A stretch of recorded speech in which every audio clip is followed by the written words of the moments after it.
an animation company called Flash Booty. It allows me the freedom to travel around, and I build sand castles and sand sculptures with friends and hang out on the beach, and that's where I make my money. I'm going to be carving a 622-pound pumpkin, and I've never carved a pumpkin that big. It's kind of a one-shot deal. I mean, it's the prize winner for the way off. And I actually grew that pumpkin in my backyard in Comac. It's a little hobby that I've been at for a while, since '98 actually. I was going to bring it home, and I was probably going to end up in my backyard and a bunch of pieces rotting away. But the people at Hicks said, hey, you know, we got this guy coming to carve next week. And I said, do you think he'd want to carve this? And they're like, yeah. I have 2 days to carve it, and I'll carve as much of it as I can in 2 days.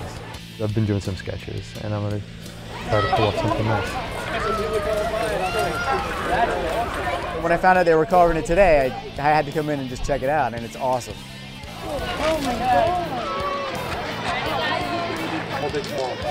The tools I'll be using to carve the pumpkin this weekend mostly will consist of curved paring knife tool to make really nice clean cuts, and I use loop tools that you use for clay carving, so you can like just carve the pumpkin flesh away.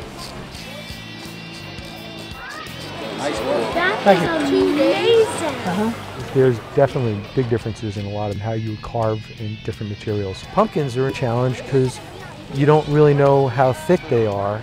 So when we carve relief carvings that we're doing on these pumpkins these days, it's hard to judge exactly how far in you're going. So you may, if you poke all the way through, you kind of can screw up your whole pumpkin.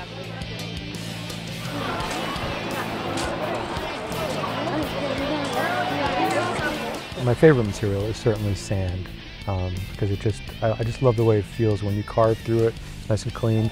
I also love the pumpkin now.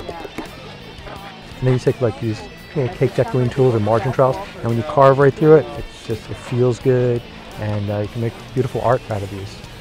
Also, I really enjoyed the ice. You take a chisel to a piece of ice, and it goes shh, and it makes a sound, and it leaves a perfectly smooth piece of glass. When I get a good snow right here, I'll build a snow sculpture just for fun. Everybody else is out shoveling their driveway and being kind of pissed off, and I'm shoveling snow and loving it. Seacliff, where I live, is just a gem of a town. It's filled with like artists, musicians, and writers, and it's just, I get a real sense of community here that I've never felt anywhere else. And I do travel all around the world, and I go to these exotic locations and these beautiful places, and I just love coming home.